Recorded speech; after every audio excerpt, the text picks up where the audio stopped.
As more and more begin to know, the status quo has got to go. They're bound to say yes to a man named Dr. No, a man who makes the establishment panic. Grassroots are growing way too wild, too organic.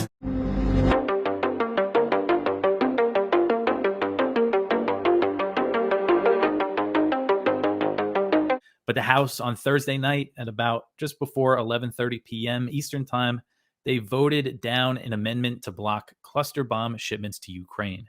So this was an amendment to the 2024 National Defense Authorization Act. It was led by Representative Marjorie Taylor Greene, Republican from Georgia, and it failed in a vote of 147 to 276. The amendment received support from 98 Republicans and 49 Democrats. I'll put the roll call into this article when it's available so you can see how your representative voted. I'm curious. I didn't look yet to see which Democrats supported it. I'm guessing it's, a lot of the progressives. But the night before the vote, so this is where things get a little strange. So if you remember, I covered the original amendment was introduced by Democrats, Rep. Sarah Jacobs, and that would have banned the transfer or export of cluster munitions to all countries, not just Ukraine. So the House Rules Committee, the Republicans on the House Rules Committee, late Wednesday night or early Thursday morning, they voted to get rid of that amendment. And then they added this one, which was led by Marjorie Taylor Greene, and narrowed it down to Ukraine. And I think this was less likely to get Democratic support because they kind of made it a bill not so much against cluster bombs, but against specifically cluster bombs for Ukraine. So they kind of made it an military aid for Ukraine bill. And they made Marjorie Taylor Greene the leader of this. And, whatever you think of her, she is a pretty divisive figure in Congress. So I think this definitely hurt its chances to get support from Democrats. On the other hand, it could have gotten more support from Republicans this way. That's what Thomas Massie, who's on the Rules Committee, that was his argument. But I don't know. I think it could have gone a lot further with the original amendment. But that's where we're at. And even if the amendment passed, it wouldn't have blocked the current shipments of cluster bombs. They already started arriving in Ukraine, and I'll get into that in the next story. And this is the NDAA. Again, this is the 2024 military spending bill. So the House still has to pass their version, and then the Senate has to pass their version, and then they negotiate. And usually during that negotiation process, they kind of get rid of all of the amendments that try to rein things in. And then it wouldn't be until probably towards the end of the year that this actually becomes law, that it actually reaches Biden's desk. So by then they could ship hundreds of thousands or millions of these cluster bombs to Ukraine. And that's another reason why, another argument for, making it more broad, making it banning sending cluster munitions anywhere. Because again, all the cluster munitions that the U.S. has right now could be in Ukraine by the time this NDAA becomes law. But again, it doesn't matter because it was voted down. The House also voted down amendments that were put forward by Greene and Rep. Matt Gaetz to reduce funding for Ukraine. One amendment from Greene would have cut $300 million in military aid for Ukraine that's packed into the NDAA. That's the $886 billion NDAA. That failed in a vote of 89 to 341. Only Republicans voted in favor of that.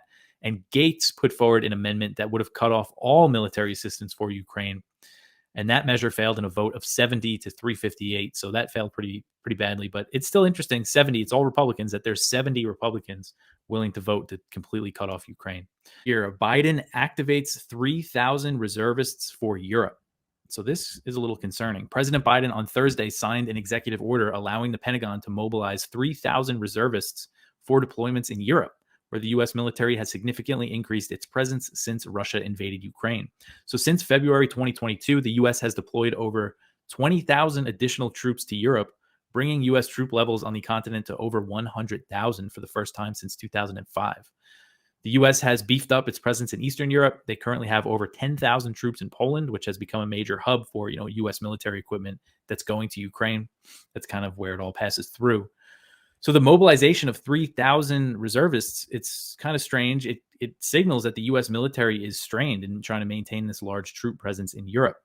A spokesman for U.S. European Command said that the authority would not change the current force posture levels, so they're not increasing troop levels in Europe. So that suggests that they might use the reservists to rotate out troops that have been there for a while.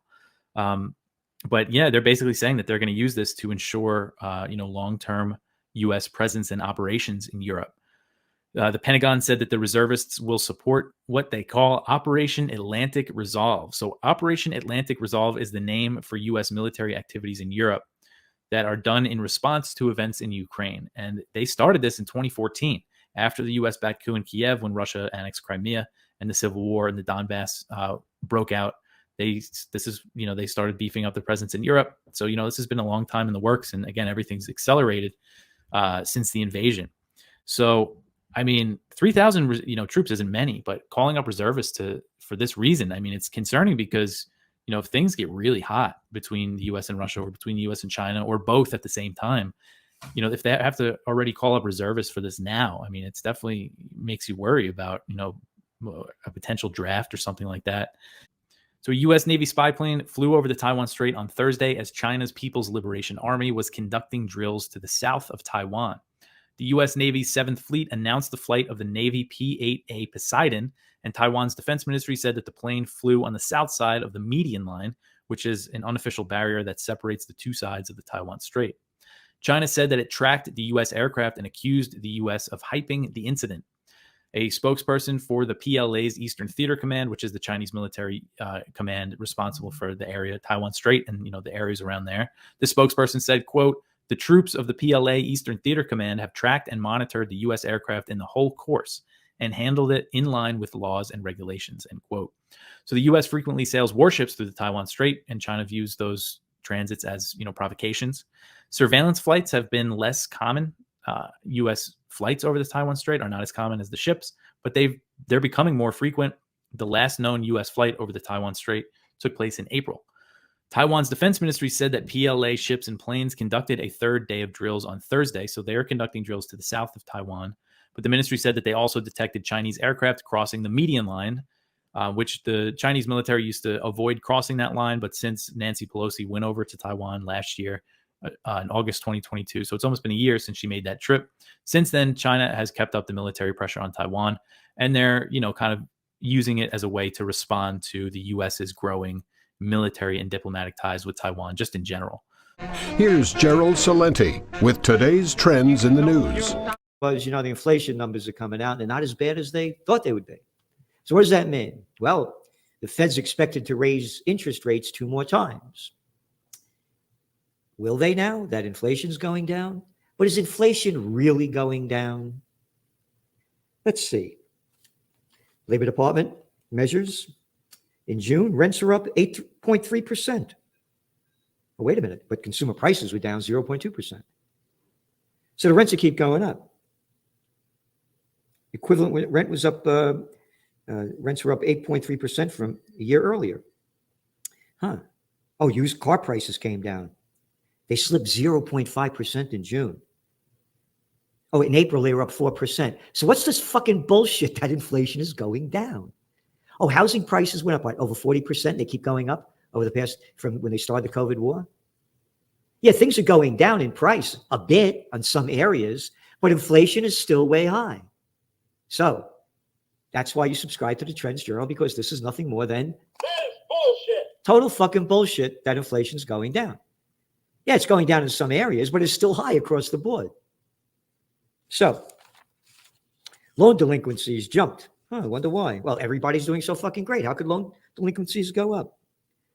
That's higher than expected, according to TransUnion. And what else? Mortgage rates jumped. Hey, wait a minute, inflation's going down. Mortgage rates are going up. It means it's going to cost more to buy a house. They're over 7% now. But if the Fed starts lowering rates, then mortgage rates will go down. And as the Fed lowers rates, gold prices are going up. You saw they spiked back up. Gold's now at $19.65 an ounce. And we said the bottom in your Trends Journal, we gave you the bottom number. We said the bottom was $18.50. It got like to 19 something. But as they lower interest rates, the dollar gets weaker, gold prices go up. And the markets were flat today, basically. But oil prices, remember Brent crude was down near almost $70 a barrel.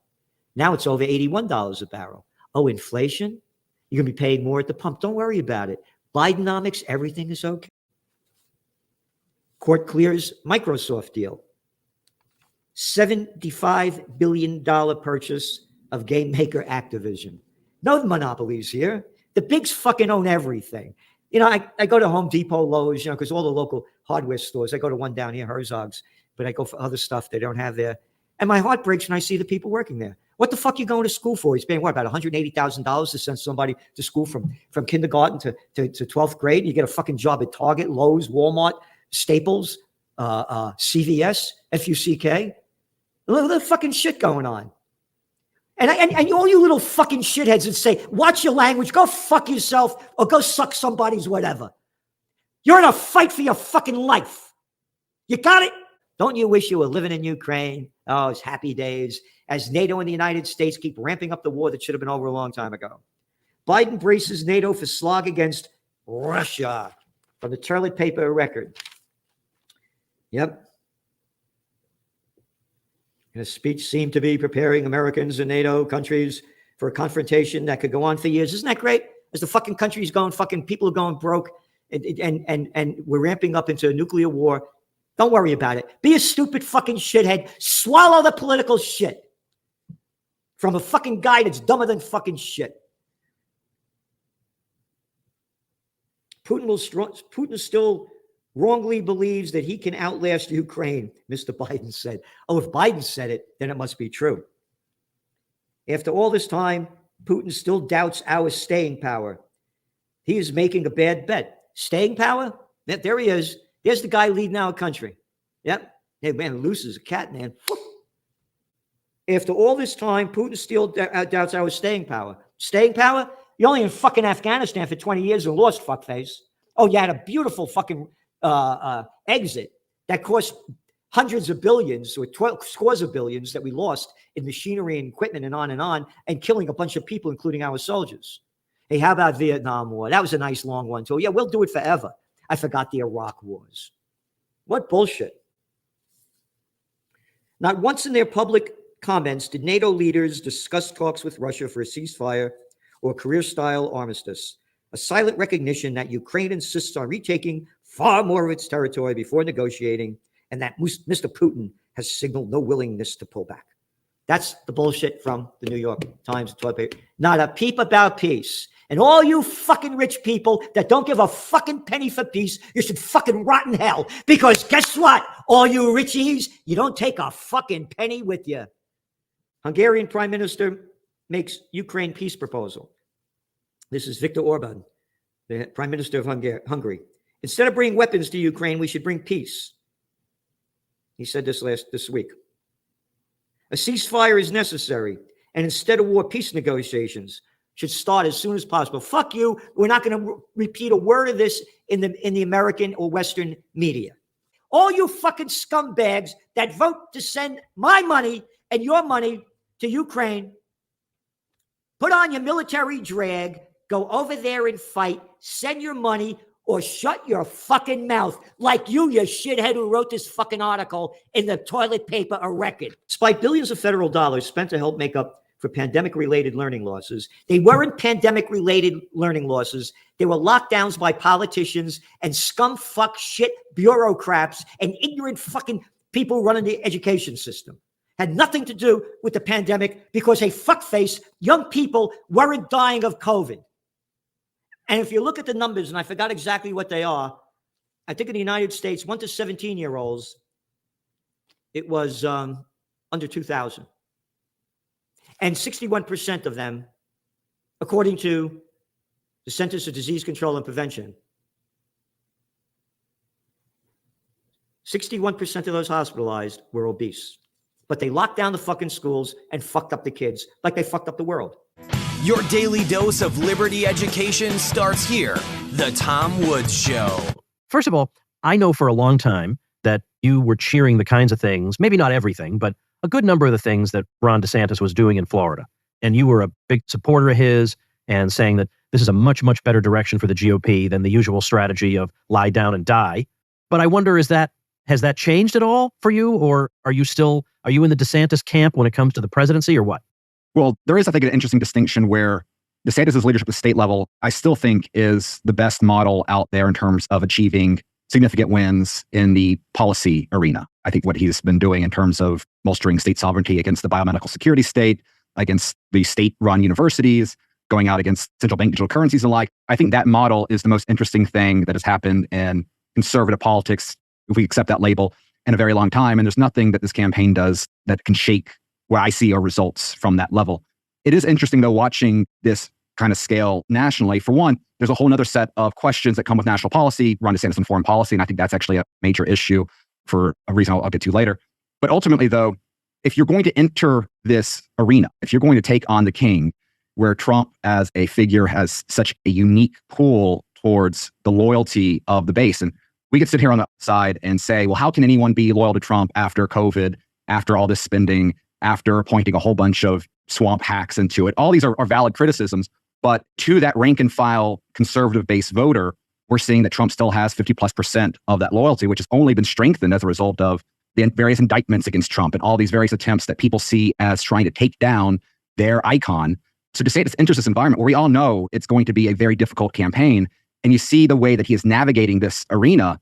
And it's leaves someone like me who, again, can make a policy case for DeSantis, trying to figure out what is he doing. Because it's kind of interesting, a lot of the energy that I would have thought DeSantis would have tapped into, particularly the way that the COVID issue has awakened people on various corruptive aspects of that entity, a lot of that's being drifted over to Robert F. Kennedy Jr. And you can see in the contrast those campaigns, DeSantis is running a very tightly controlled campaign, not a lot of questions, not a lot of long-form interviews outside of sort of very loyalist audiences, whereas RF Kennedy Jr. is out there willing to go on Dave Smith's show, willing to go on Joe Rogan, talk to Ron Paul audiences alike.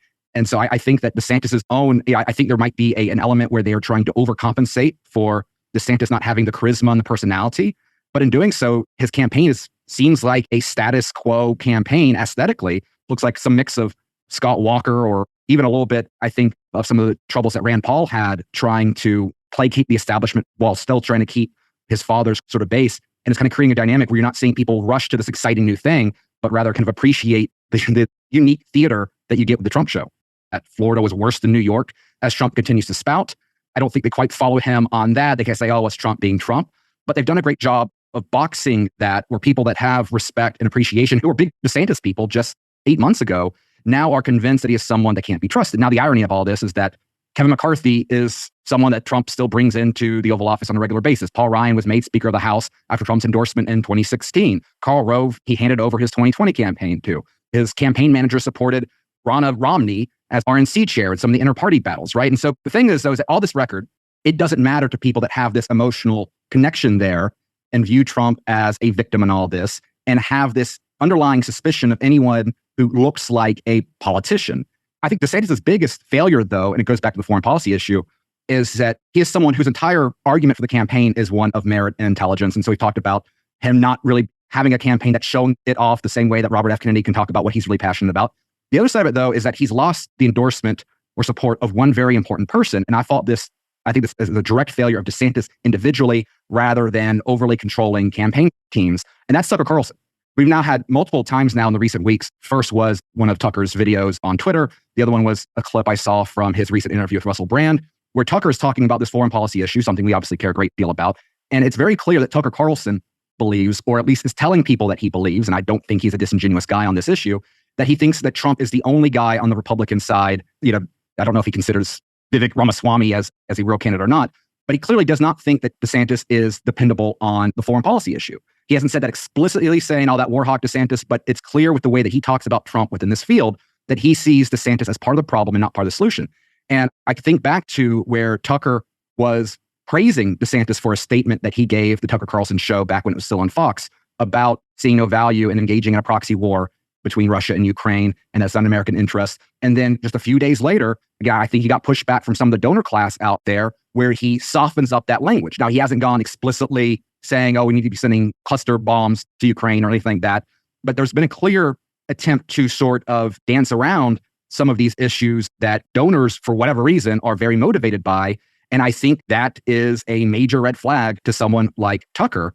And so the fact that, when you read the text messages that Tucker had that came out in the Fox News Dominion lawsuit, where, he's saying, let's say, not nice things about Donald Trump, when you have reports out there that he was telling staffers that he voted for Kanye West, Tucker is someone who I think got tired of the larger Trump circus, someone who has a very clear agenda. Don't always agree with it. He takes way too many pot shots at Austrians. I think he's convinced of some sort of clever pot shot at the Koch brothers, which, whatever.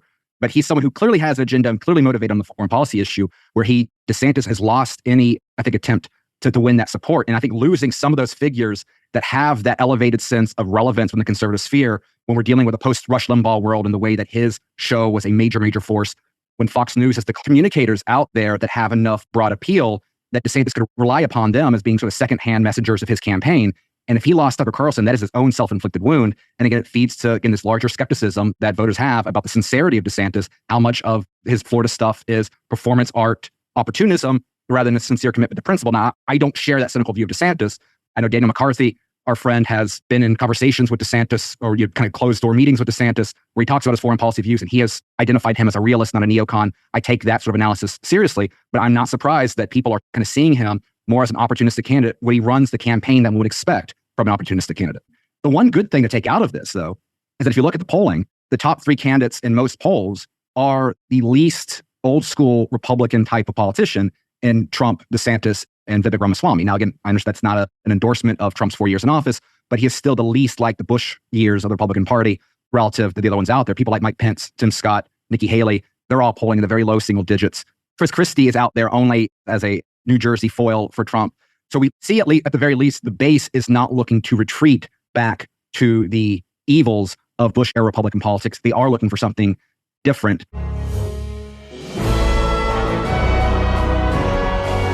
So this is interesting times, but very, very dangerous. And we're in this transition. They've talked about a world cryptocurrency, digital currency, which is another indication that there's competition, but it hasn't been much positive conversation. Stay away from the dollar. The dollar is king. You can't touch it. Most people are saying, get prepared. And that's what we hope we can contribute to, is to get people to look at this and look at the money issue in a serious manner. Chris. Yes, very good, Dr. Paul. Yes, next month, BRICS nations will be getting together, and they let out a little teaser that they're going to be looking to form a gold-backed currency, which is incredible. Perhaps the U.S. printing trillions and trillions of dollars and then using the dollar system as a weapon against other nations. Everybody sees this, especially what the U.S. has done with Russia. They have nuclear weapons, and they were cut off with SWIFT and all this other stuff. Other countries that don't have nuclear weapons may be thinking to themselves, they could easily do this to us. So now, does this mean that the BRICS want to destroy the dollar and the dollar goes to zero? Only they know the answer to that question. My thinking is probably not, because as Dr. Paul mentioned, everybody uses the dollar all over the world. The dollar, look what has happened over in China. That's, with use of the dollar. Sometimes it seems our own authorities, though, with the way that they print 6 trillion here and 2 trillion there, that's how you destroy the dollar. So we have to worry about our own authorities by counterfeiting it so much. These BRICS nations, they probably want an alternative to the dollar. And using gold, my guess is, they probably don't trust each other any more than they trust the United States. But gold, it facilitates trust instead of using yuan and the other currencies. Everybody can agree on gold because nobody controls it. Nobody can counterfeit it. So, we'll see next month what happens, but this could be some much needed competition for the money printers in Washington. The federal debt, it's going to be $1 trillion. That used to be a lot of money, but at the rate it's going, it could be just the interest is going to be many, many trillions of dollars. That's why anybody with a little bit of common sense and a little bit of economic knowledge and a little bit of instincts about this, they would say, well, this can't continue. But of course, the people who really understood this, who argued against the whole system from the beginning, even from the beginning of Bretton Woods and all, they know it and it's coming. But the big thing is, we can be very certain that there are big problems coming, but we can also be very cautious and say nobody knows the day it's going to strike. It could strike any moment because the system is so fragile. The foundation of our economic and political and monetary system is very fragile, and it wouldn't take a whole lot to rock it. And this is a problem we have to face with. But that means we should study and be more intense, because more people now, if you listen to the radio and TV, there's numerous ads on the radio and TV for gold, more than I've ever remembered. I still think we have a lot to worry about. Don't say, oh, that's okay, as long as they don't take my gold or my guns, we're going to be okay. Now, the biggest deal is, and the biggest threat we have, living through COVID and all this stuff that we have, the biggest threat is their attack on our liberties. And that is why it's so important. They could tax, they could regulate, and all kinds of things, and pretend we're protecting your right, like they protect our freedom of speech. How they're always bragging about protecting our freedom of speech, because it's only those social media companies. They're violating your speech. So we have a lot lot to be concerned about in the symbolism of what's going on with his spending and the deficit, and the evidence that this cannot last is getting stronger and stronger. That's why I think there'll be more and more people thinking about looking more into the gold issue and trying to protect themselves. But my additional comment is what I think is even more important, and look at how you can promote the cause of liberty. Oh, and this BRICS summit is an escape hatch. They're like, forget this global fiat, tyranny. How about we use a gold currency, gold-backed currency? That is the opposite of a fiat tyranny. So that's an escape hatch. Gold is an escape hatch not just for nations, but for individuals. And we've dealt with this a lot. And, we dealt with runaway continental dollar at the beginning of our history. And we had to start. And one thing the founders did was it made it mandatory that the unit of account was going to be defined as a weight of precious metal, gold and silver. So that ushered in an age where they had something to hang their hat on. But the unit of account right now is, there is none. So this is the reason they're getting all these, if you come together as a group, sometimes that's more difficult than what is happening now. I love it when I hear, the Saudis and somebody else just settled a big bill, so they sold a lot of oil and they took some gold for it. And that's an attack on the dollar when that happened. That's an easing in. It could be more gradualism that could happen. But we had a restoration of the gold standard in the 1870s after the Civil War. It took them a 3-year period. Our government promised not to run up huge deficits or run a welfare warfare state, and it was a non-event. It went back to $20 an ounce, and it had been up to a couple $100. So this is a thing that can happen. We've done it before, and we will and can do it again. Look at even despite all the sanctions and all the pomp and circumstance around Zelensky, look at where we are today. With that one picture that just swept the internet of him just standing there while NATO, they're all talking with another and ignoring Zelensky. That also shows you how power works. They'll pump up and then move on to the next thing without a thought. And so they were faced with a choice: allow him into NATO, and then we're on the prospect of world war, which is very dangerous. All these people that live great material lives, that's a very big uncertainty when you're dealing with nuclear powers, or keep it into a forever war where they just shovel, weapons into Ukraine. And that's what they decided at this point. It's much easier just send weapons, let Ukraine do all the fighting. So, this globalist thing is not a sure thing that's everything's mapped out and it's going according to plan. There's a lot of monkey wrenches that could get thrown into their deal. And, in the meantime, we have to find a way to just live well and speak the ideas of liberty, so to at least keep these people at bay. There's a lot you can do, and self-sufficiency is very important.